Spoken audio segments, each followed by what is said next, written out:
Hello and welcome to Newsweek. I'm Catherine Talbot, and coming up tonight we have rescue dogs in Lincolnshire, Anti-Bullying Week and the recent tragedy in Paris. But first, it's time for today's local news. Students in Lincoln's West End have been warned of a state of burglaries. PCSOs from Lincolnshire Police have warned of laptops, TVs and computers being stolen as a result of walk-in burglaries rather than break-ins. Residents are advised to lock their doors every time they leave and enter their properties. Restaurant workers will protest through Lincoln this weekend in a demonstration over pay.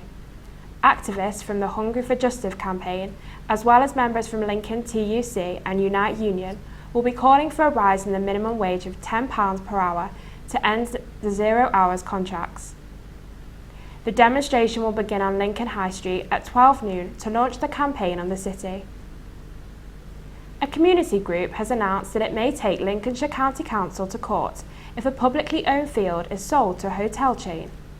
Save the Foreshore group said it will take the council before the High Court if it follows through on plans to make the highest bid their preferred option. East Lindsey District Council will make their decision on the area at a full council meeting on December the 2nd. Moving on to the rest of this week's news. Young learners in the county have seen their tests stalled as driving examiners put their foot down. Examiners have gone on strike over fears that longer working hours could jeopardise road safety. Kelly Pyatt has this report. Many learner drivers are seeing a reversal in their path towards passing their tests today and tomorrow. Across the country, driving examiners have put their foot down to the Driving Standards Vehicle Agency. This comes over fears of road safety if longer working hours come into practice. So this is a scene of frustration for many young learner drivers, and even more so today, as a union, the Public Services and Commercial Union, voted for strike action today for driving examiners. Now this has meant that some tests have been cancelled whilst others are continuing, meaning some delays. However, a spokesman for DVSA said that they are trying to minimise any disruption to customers. They also said that staff had signed up to a new employment contract back in April 2014, and they now find it disappointing that trade unions are now objecting to this agreement. However, the Public Commercial and Services Union and their members want these plans to meet a red light. They believe that if driving examiners were to work for 10 to 12 hours a day, they would become fatigued, causing a serious risk not to themselves and just the candidates, but to other users on the road. We are concerned that there could be a severe road safety risk.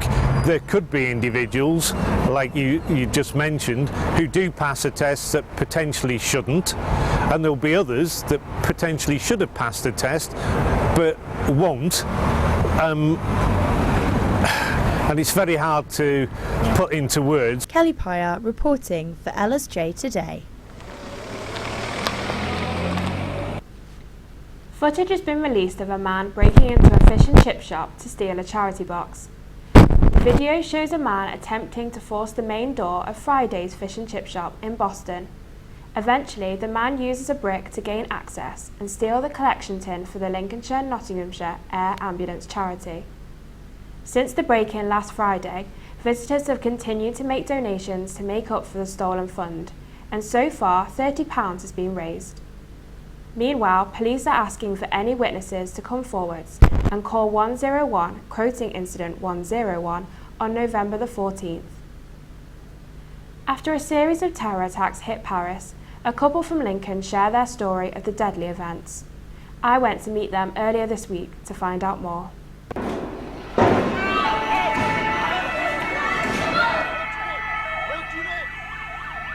Friday the 13th of November, 2015, a day that will go down in history. 9:20 p.m. The Stade de France.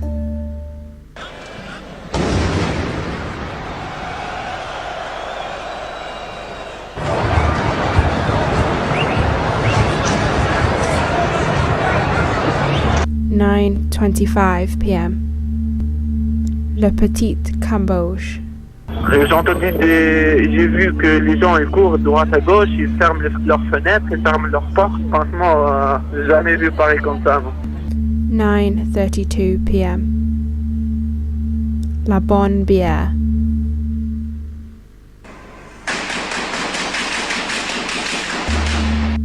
It was 10 minutes from here that Elise Tell and her boyfriend Stuart Kirk from Lincoln were enjoying a birthday weekend away. Just hours before, they'd been looking in the area for dinner plans. One of the restaurants that kind of we were looking at for that night was on that road. Yeah, because I remember when they were putting the restaurants on the television, you were like, oh God, we were going to go there. And it was all because I didn't like the decor inside of it, which is quite strange. It was strange. Just weird thinking that you could have gone to one of the places that was actually attacked. It was scary. I feel really lucky. Just missed that.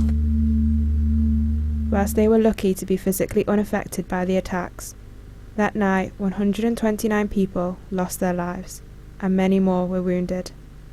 The capital city was under devastation as emergency services rushed to the scenes.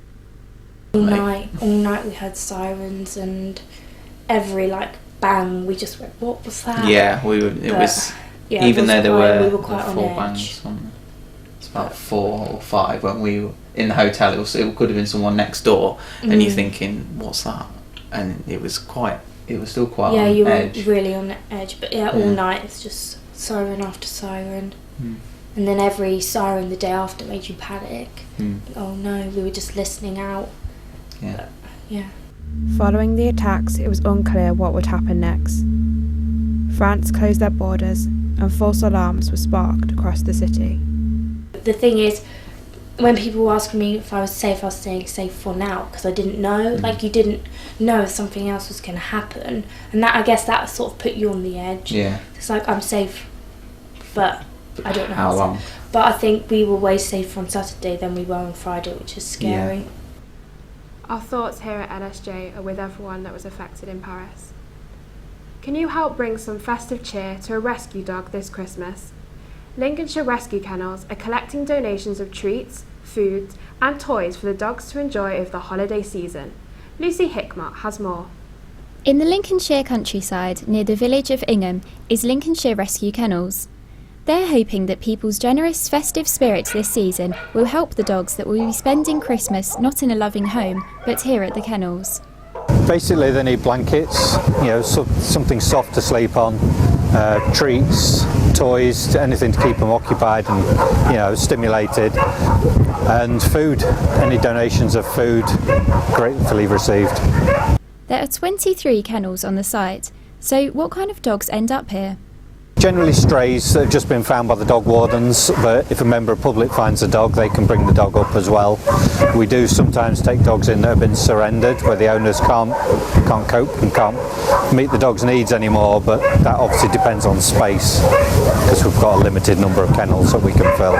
You'll find that the staffy breeds do tend to stay longer because we've got so many of them, but when you get a new breed like a lab or a poodle or something like that, they do go a lot quicker, because that's what a lot of people want. Alan came in a couple of days ago and he's likely to find a home within the next couple of weeks, but some dogs aren't that lucky. Lexi is one of the dogs here at the kennels who's looking for her forever home. She came in 2 weeks ago with a really bad case of fleas and has been severely overbred. The kennels are now funding for her operation in the hope that someone will adopt her soon. Her feet are swollen terribly, she's got bad skin condition, she was infested with fleas, she's got sores all over her body. She's only supposed to have been bred once, but as you could see, she was well swollen and infected.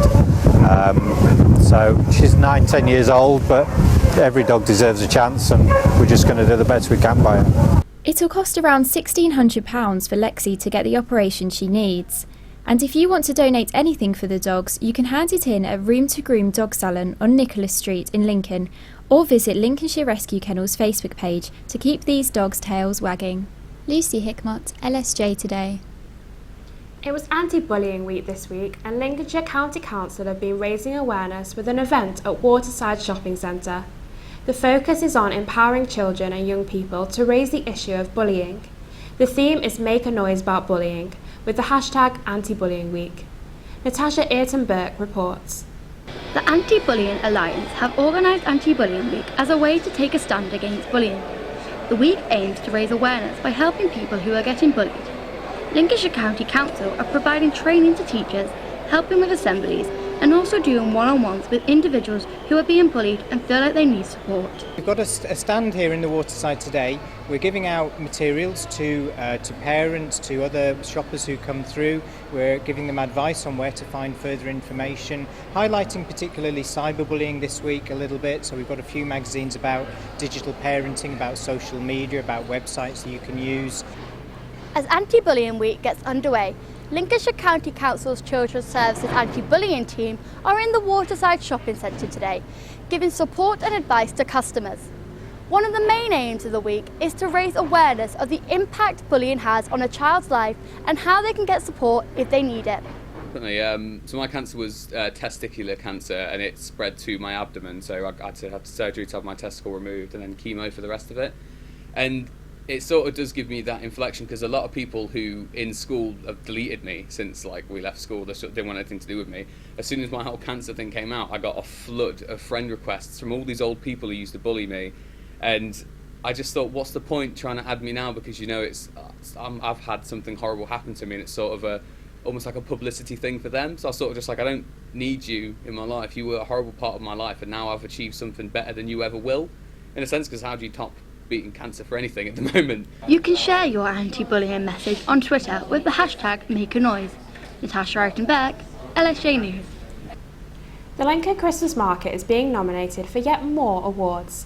The Festive Market has been nominated for Event of the Year as well as Event Organiser of the Year award by the prestigious National Outdoor Events Association Awards. The market runs from the 3rd until the 6th of December. Now for a sport update with Elliot Hawkins. What's been happening in the sporting world this week, Elliot?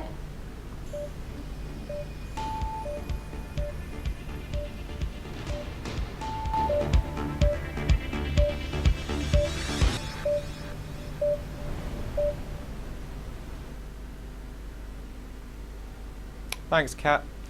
The French national anthem will be played at the start of every Premier League game this weekend after last Friday's tragic events in Paris. A choral version of La Marseillaise will be played after the coin toss, with players and match officials coming together to pay respect to the 129 people who lost their lives. The league's chief executive, Richard Scudamore, said that the act of solidarity and remembrance is the right thing to do given the long-standing relationship between France and the Premier League. Eddie Jones has been named as the new head coach of the England Rugby Union side. The 55-year-old Australian is the first foreign coach to take charge of the team and has been appointed on a 4-year deal. Jones will replace Stuart Lancaster, who left the position after England's disappointing exit from the 2014 Rugby World Cup in October. Andy Murray will face Stan Wawrinka in the final game of their round-robin group stage at the ATP World Tour Finals in London tonight. Murray would guarantee his ranking as world number 2 at the end of the year for the first time in his career, with victory against his Swiss opponent. The winner will play current world number 3 Roger Federer for a place in the final, with Novak Djokovic and Rafa Nadal competing for the other spot tomorrow. Cricketer Jos Buttler hit the fastest one-day international century by an English batsman in the 4th match against Pakistan in Dubai. Buttler reached his ton from only 46 balls, which surpassed his previous record of 100 runs off 61 deliveries back in May last year. The wicketkeeper hit 10 fours and 8 sixes on his way to an overall 116 not out from 52 balls, as England posted 355 for 5. And finally, in local news, Lincoln City travel to Torquay United for their National League fixture this weekend. The Imps are currently 7th in the Vanarama National League on 35 points after winning 7 of their last 10 league games. Chris Moyes' men beat Tranmere and Aldershot in their previous 2 fixtures, following their 5-3 FA Cup first-round defeat to Whitehawk almost a fortnight ago. The game kicks off at 3 o'clock tomorrow. That's all your latest sport. Back to you in the studio.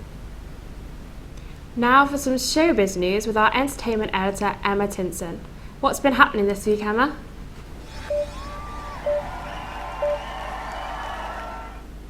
Comedian Sarah Millican will be performing to a sold-out audience in Lincoln both tonight and tomorrow. She will be performing at the Engine Shed as part of her Outsider Tour, which goes on for 119 dates. The comedy show sees a change of pace from her TV appearances on 8 out of 10 Cats, QI and Live at the Apollo. The hugely anticipated climax to the Hunger Games series was released in cinemas last night. Fans waited up till midnight to be among the first people in the country to see the final film. Our reporter Owen Bellwood went along to find out what all the fuss was about. My dear Miss Everdeen,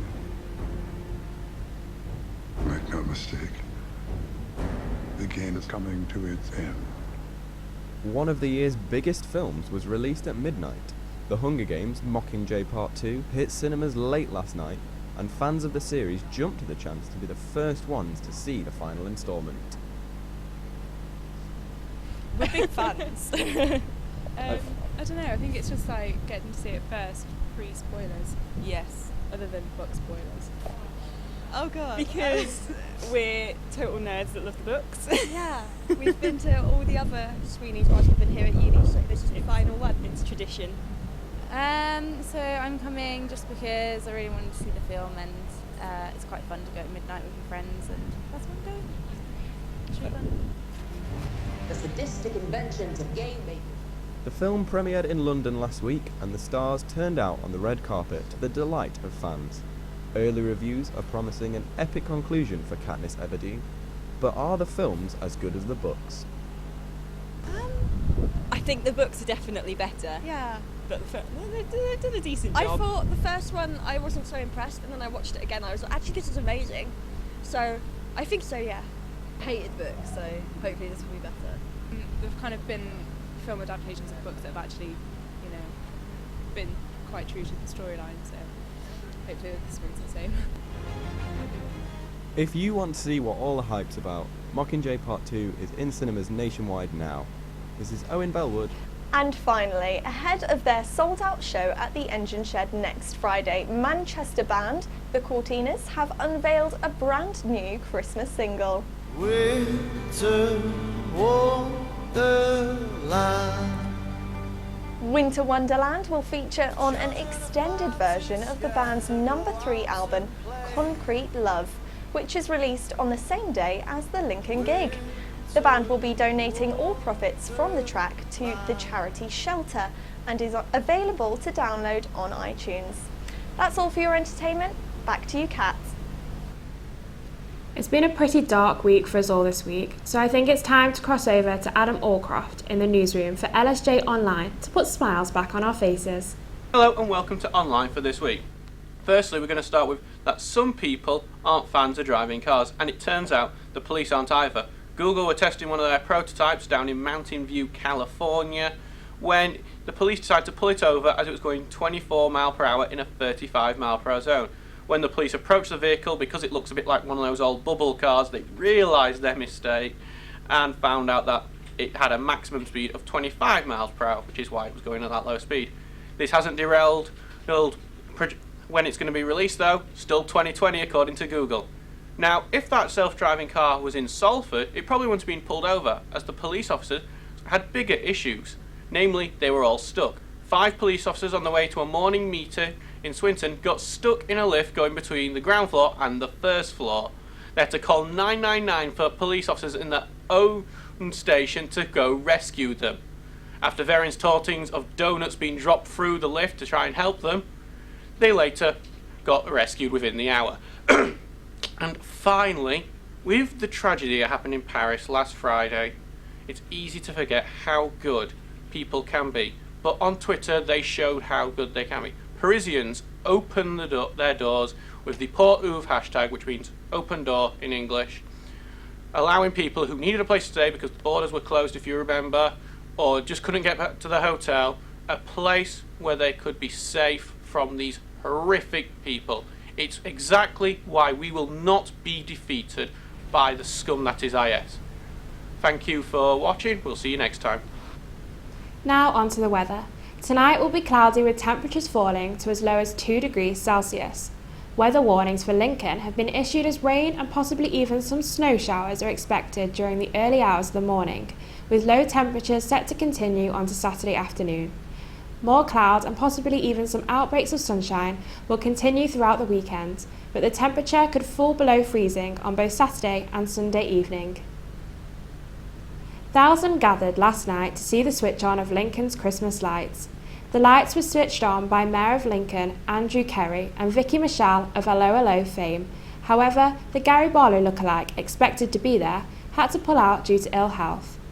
In spite of this, the assembled Lincolnites had a great time, with carols and a Christmas message from Mayor Kerry, who asked that Lincoln residents' thoughts be with those in Paris following last week's terror attack.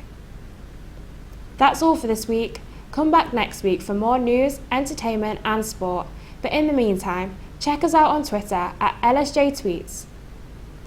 Find us on Facebook and on our website, lsjnews.co.uk. Thanks for watching. Goodbye.